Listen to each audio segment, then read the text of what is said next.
Jangan lupa subscribe di YouTube channel Metro TV News dan juga nyalakan notifikasinya. Untuk mengetahui informasi terkini terkait dampak letusan Gunung Semeru, kita bergabung langsung dengan Bupati Lumajang, Thorik Kulhak. Selamat malam Pak Thorik. Pak Thorik, bagaimana update terkini evakuasi warga? Selamat malam, Assalamualaikum warahmatullahi wabarakatuh. Saya ingin sampaikan data update terkini dari evakuasi yang sudah kita lakukan tadi pagi.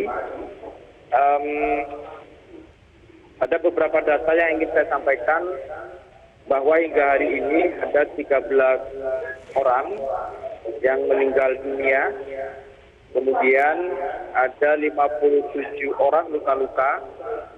Dari semua data ini memungkinkan untuk terus ada perkembangan baik yang korban maupun keadaan yang hari ini masih kita rawat.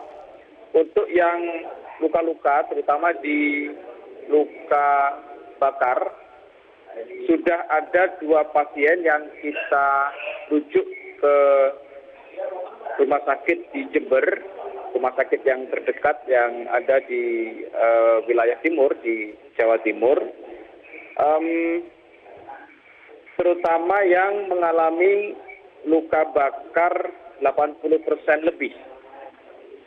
Ada rencana untuk juga tambahan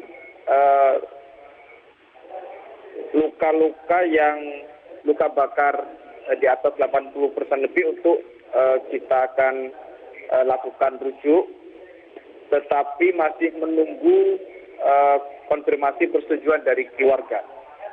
Mbak Valencia, ini saya sampaikan bahwa pencarian untuk evakuasi kita lanjutkan besok.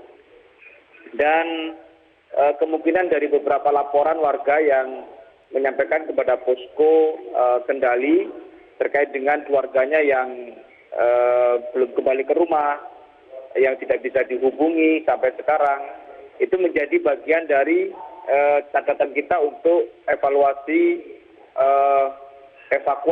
untuk besok. Misalnya sawahnya di sebelah mana. Kemudian kalau dia pekerja tambang pasir, biasanya yang sampai sekarang tidak bisa terkonfirmasi, tidak bisa dikontak ini, tempat biasa bekerja tambang pasirnya di sebelah mana. Mbak Valencia, perlu saya sampaikan bahwa kedalaman sungai yang ada di aliran arus lahar Semeru ini itu antara 30 meter, ada yang 40, 50, bahkan ada yang 80. Kondisinya saat ini lekungan sungainya sudah tidak ada. Jadi guguran awan panas ini sekarang sedang pada posisi sejajar dengan persawahan atau perkampungan yang ada di sekitar area sungai lahar Semeru. Juga saya sampaikan Mbak Valencia beberapa hal. Pertama, desa yang hari ini betul-betul terdampak yang terus kita lakukan fokus pencarian korban untuk evakuasi adalah yang ada di desa Kecamatan Candipuro itu, desa Sumberwulu dan desa Penanggal. Dan yang di Kecamatan Pronojiwo itu desa Supituran, desa Ororobo dan desa Sumberurip. Itu Mbak Valencia. Pak Thorik, jadi dari kejadian ini sudah kita lakukan evakuasi dan ada korban meninggal dan juga korban luka-luka yang mungkin jumlahnya masih bisa bertambah. Bapak, kalau kita bicara soal peringatan dini, apakah benar bahwa tidak ada peringatan dini letusan Semeru, Pak, pada saat kejadian terjadi? Peringatan sudah diberikan dari pos pantau yang ada di Gunung Sawur melalui pemerintah yang ada di kecamatan dan di tingkat desa. Dan sebenarnya para penambang pasir dan masyarakat di sekitar area lahar Semeru ini sudah diberikan peringatan sejak dini ketika sudah ada tanda-tanda goncangan yang bisa mengakibatkan turunnya guguran awan panas. Tetapi memang Mbak Valencia, Gunung Semeru ini sering mengeluarkan lahar dingin sewaktu-waktu, apalagi ketika musim hujan.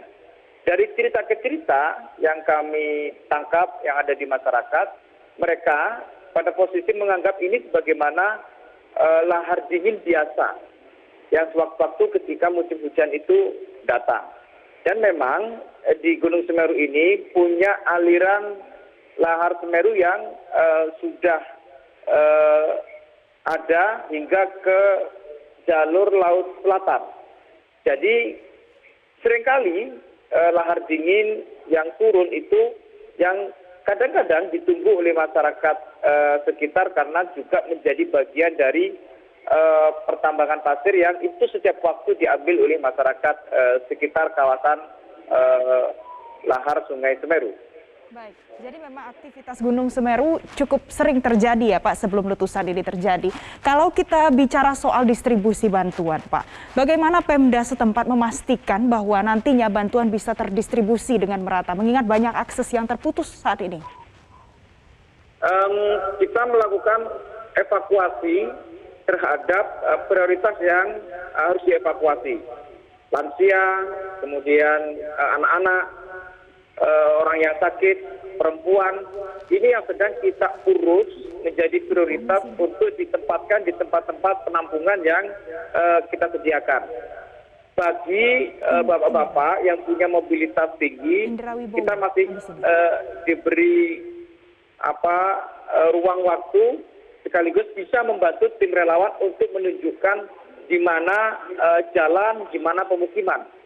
Karena tim evakuasi yang turun itu beberapa keadaan tidak mengerti mana jalan, mana pemukiman, sehingga mereka harus ditunjukkan oleh masyarakat di mana ada rumah, di mana ada tetangga mereka yang sekian waktu 2 hari ini tidak bisa dihubungi.